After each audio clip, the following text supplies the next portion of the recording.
Hey, it's Tego Venturi. I've worked on this multiple listing options for sellers for the MLS policy committee, so I'm pretty familiar with it and how it all works together with these four different listing options that we have, as well as syndication, no syndication, IDX, no IDX, different documents we have now to work with it, how to implement in the MLS, as well as this big question about listing display policy that certain websites have put out. So I'm going to go through it here, but I am not your qualifying broker. I'm just very familiar with this. This question has come up a few times. Let me just walk through this whole multiple options for sellers and the changes in different statuses and how you can list properties and not list properties and put them on the internet and not put them on the internet and get blocked from certain websites and all of that stuff. So just give me a minute here to walk through some of the backstory to get you up to speed. And hopefully this will be a simplified version of where we are and actually how to use this and implement it with your homeowners and your sellers. So first off, NAR came out with their multiple options for sellers last year that MLS here, Southwest MLS, had to implement. And there was some things the board had to decide which happened. So basically what we were asked is that we need to offer the office exclusive and we need to offer the delayed marketing. So I'll go through that. Now you've probably seen this chart that got put together that shows the different options and what they mean. And you can see here, you go from maximum visibility to privacy. Office exclusive being that it's office exclusive. It's not in the MLS. It's not publicly marketed. That's key. And it's only one-on-one conversations and marketed within your own office. And that's what an office exclusive is. This is for somebody that needs ultimate privacy, doesn't want it out there. Well, they added this thing called delayed marketing. We call it delayed IDX syndication because that's really what it is. What it means is that it's in the MLS. All the 4,400 realtors here in the Albuquerque MLS can see it and show it. And really, it's just like an active listing. The only difference is it's not being put out on all the websites. And you can publicly market that if you would like, but that's the caveat. And I'll get to that here in a second. Coming soon is still here. There was one big change, though. And well, actually, there were two changes, but the big change is that coming soons will now start to show up on the websites as a coming soon listing, meaning it will be included in the IDX and syndication. That is not fully implemented yet as of end of October 2025. There's some technical stuff being worked on, but slowly we will start to see that when you put it in as coming soon and you do not opt out. I'll get into that in a second. It will be out on the website. It's coming soon. Still no showings. It can't be shown.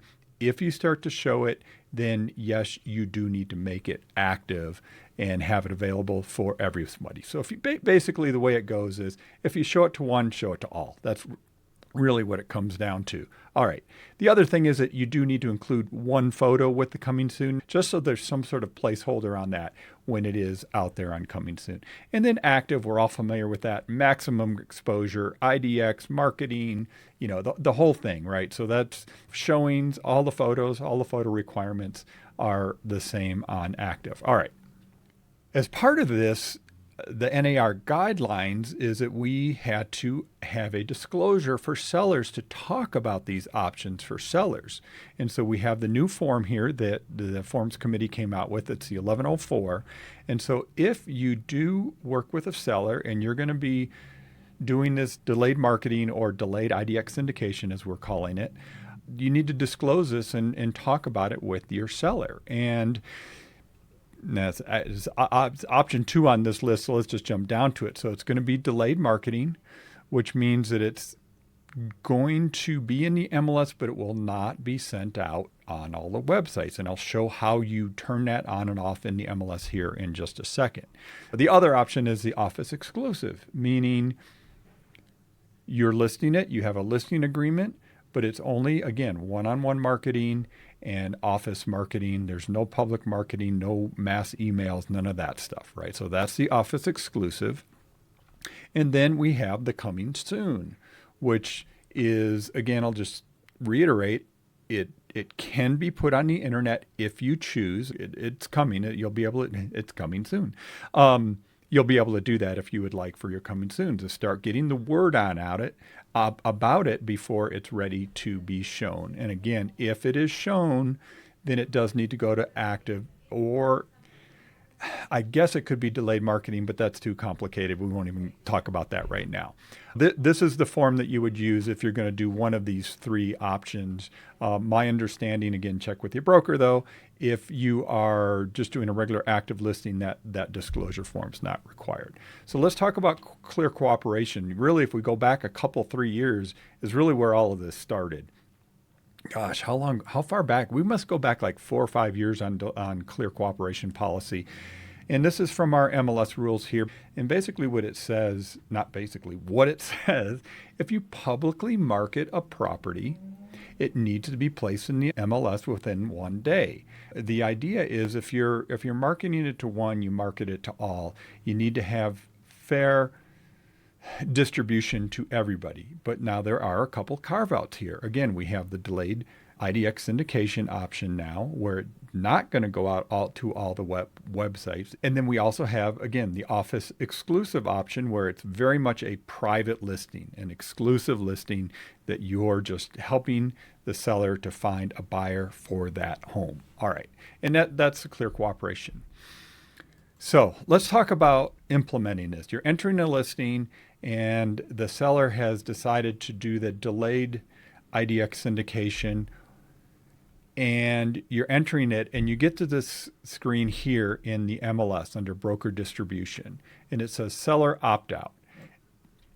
That means that the seller is opting out of IDX and syndication. Again, it's not going to go out to the 1,000 or so websites that it goes to. This includes all the big national sites, including Realtor.com, which is not a brokerage. So if you're going to opt out, you can say, yes, I'm going to opt out of that, and it won't go out to all those websites.